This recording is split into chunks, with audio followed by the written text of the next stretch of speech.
శ్రీ గురు గణేష్ మేధా దక్షిణామూర్తి సహిత శ్రీ బాలాత్రిపురసుందరై నమః. సనాతనం ప్రేక్షకులకు శుభోదయం. 2026 జూన్ 2వ తేదీ నుండి సుమారు సంవత్సర కాలం పాటు అంటే 2027 జూన్ వరకు కూడా గురువు కర్కాటక రాశిలో సంచారం చేస్తూ ఉంటాడు. అయితే ఈ సంవత్సరం అతిచారం ఉన్నటువంటి కారణం చేత 2026 అక్టోబర్ 31వ తేదీ నుంచి 2027 జనవరి 24వ తేదీ వరకు కూడా ఈయన సింహరాశిలో సంచారం చేసి మళ్ళీ తిరిగి వెనక్కి వచ్చి ఇదే కర్కాటక రాశిలో సంచారం చేస్తూ ఉంటాడు. కనుక ఇలా ఈ కర్కాటకంలో గురుడు ఉన్నప్పుడు వృషభ రాశి వారికి ఇది 3వ స్థానం అవుతుంది. వృషభం, మిథునం, కర్కాటకం. కనుక ఈ 3వ స్థానంలో గురువు సంచారం చేస్తున్నప్పుడు గురువు ఇచ్చేటువంటి ఫలితాలు ఎలా ఉంటాయనేది ఈ వీడియోలో మీ అందరికి కూడా తెలియజేస్తాను. అతిక్లేశం, బంధువైరం, దారిద్ర్యం, దేహపీడనం, ఉద్యోగభంగం, కలహం, తృతీయ స్థానగో గురువు అంటోంది శాస్త్రం. గురువు 3వ ఇంట్లో సంచారం చేస్తున్నప్పుడు బంధువైరం, బంధువులతో సరిపడదు అనేటువంటి మాట చాలా స్పష్టంగా చెప్పారు. కనుక ఈ విషయాల్లో కొంచెం జాగ్రత్తలు పాటించుకునేటువంటి ప్రయత్నం చేయాలి. అంటే ఎవరన్నా మిమ్మల్ని రెచ్చగొట్టేటువంటి ప్రయత్నం చేసినా, మిమ్మల్ని అవమానకరంగా మాట్లాడినా బంధువులు అనేటువంటి వారు పట్టి పట్టనట్టుగా చూసి చూడనట్టుగా మీరు వదిలేసినట్లయితే కనుక ఇటువంటి విషయాల్లో మీరు లాభపడ్డానికి గాను ఆస్కారం ఏర్పడుతుంది. ఇక్కడ దారిద్ర్యము అనేటువంటి పదం కూడా వాడారు. దారిద్ర్యం, దేహపీడనం. ఈ దారిద్ర్యము అని అంటే వెంటనే మనకున్నటువంటి ఆస్తిపాస్తులన్నీ అమ్మేసుకుంటాం అనేటువంటి మాట కాదు కానివ్వండి, ఆర్థికంగా విపరీతమైనటువంటి ధన వ్యయం ఉంటుంది. బాగా ఖర్చులు పెరగడానికి గాను ఆస్కారం అనేటువంటిది ఏర్పడుతుంది. అవి అమాంతంగా పెరుగుతాయి. ఒక్కసారిగా ఊహించినటువంటి విధంగా ఈ ఖర్చులు పెరిగినప్పుడు కొంత సతమతం అవ్వడానికి ఆస్కారం ఏర్పడుతోంది. కనుక ఇటువంటి విషయాల్లో జాగ్రత్తలు పాటించుకోవాలి. అప్పులు బాగా పెరుగుతాయి. ఈ అప్పులు అనేటువంటి 2 రకాలుగా చూసుకోవాలి. ఒకటి మనం చేబదులుగా తీసుకునేటువంటి అప్పులు అయితే మనం పెట్టేటువంటి లోన్లు, ఇవాళ రేపు లోన్లు విపరీతంగా పెడుతున్నాం.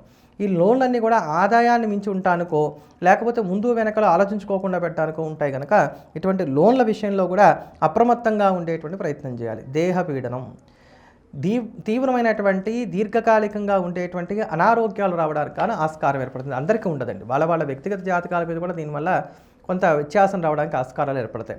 మొత్తం మీద అనారోగ్య సమస్యలు అయితే ఉంటాయి. ఉద్యోగ భంగం, ఉద్యోగం పోవడానికి ఆస్కారం ఉంటుందని అన్నారు. అలానే అందరికీ ఉద్యోగం పోవాల్సినటువంటి అవసరాలు ఏం లేవు. అయితే ఉద్యోగంలో ఒత్తిళ్లు పెరుగుతాయి, లేదా ఉద్యోగంలో గ్రోత్ అనేది ఉండకుండా ఉంటుంది.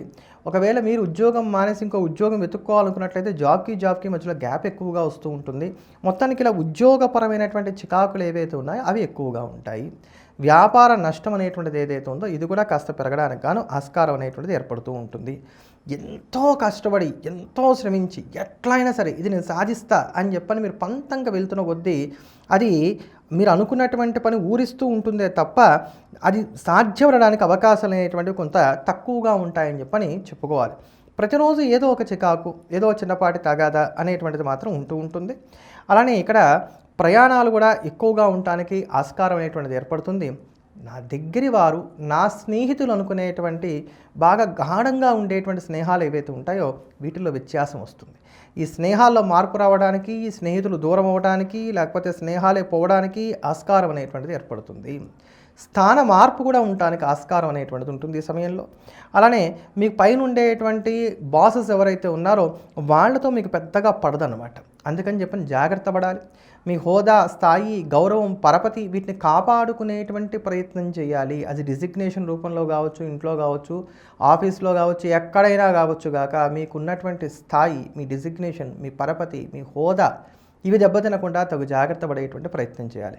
కనుక తృతీయంలో గోచార ఫలితాలను అనుసరించి చూసినప్పుడు శాస్త్రవచనం కనుక మనం చూసుకున్నట్లయితే అతిక్లేశం, బంధువైరం, దారిద్ర్యం, దేహపీడనం, ఉద్యోగభంగం, కలహం అనేటువంటి మాటలు చెప్పినటువంటి కారణం చేత తృతీయ గురుడు అంత గొప్ప యోగదాయకుడు కాడు.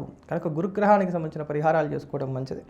గురుగ్రహానికి సంబంధించిన పరిహారాల యొక్క లింక్ నేను కింద మీకు ఇస్తున్నాను. దాంట్లో చూసి మీకు తోచినటువంటి పరిహారాలు చేసుకోండి. అయినంత వరకు ప్రతినిత్యం కూడా ఓం జాం జీం జూం సం బృహస్పతయే స్వాహ అనేటువంటి గురుగ్రహ మంత్రాన్ని కనీసం 500 సార్లు తక్కువ కాకుండా జపం చేసుకుంటూ ముందుకు వెళ్ళటం అనేది మాత్రం మంచిది. ఈ మంత్రాన్ని ఎటువంటి ఉపదేశం లేకుండా ఎవరైనప్పటికీ కూడా ఈశ్వరునే గురువుగా భావించి ప్రతినిత్యం ఉదయం పూట స్నానం చేసిన తర్వాత శుచి అయినటువంటి వస్త్రాలు ధరించి చక్కగా నిరభ్యంతరంగా జపం చేసుకోవచ్చు. దాని తర్వాత మళ్ళీ ఇది తినచ్చు, ఇది తినకూడదు, పెళ్ళైన వారైతే బ్రహ్మచర్య నియమాలు పాటించాలి, అటువంటి నియమాలు ఏవి కూడా వీటికి ఉండవు. ప్రతినిత్యం హాయిగా ఆనందంగా మీకు మీరుగానే జపం చేసుకోవచ్చు. మనకంత అవకాశం లేదనుకునేటువంటి వారు ఎవరైతే ఉంటారో వారు ప్రతి 6 నెలలకు ఒక మారుగా గురువుకి 16,000 జపం చేయించి శనగలు కేజింపావు దానం ఇవ్వటం అనేది మంచిది. అలానే అతిచార సమయంలో గురువు రాశి మారినప్పుడు మళ్ళీ ఎటువంటి ఫలితాలు వస్తాయనేది ఆ సమయంలో మీ అందరూ కూడా తెలియజేసేటువంటి ప్రయత్నం చేస్తాను. ఎల్లప్పుడూ దేశాన్ని ప్రేమిద్దాం, దైవాన్ని స్మరిద్దాం. స్వస్తి.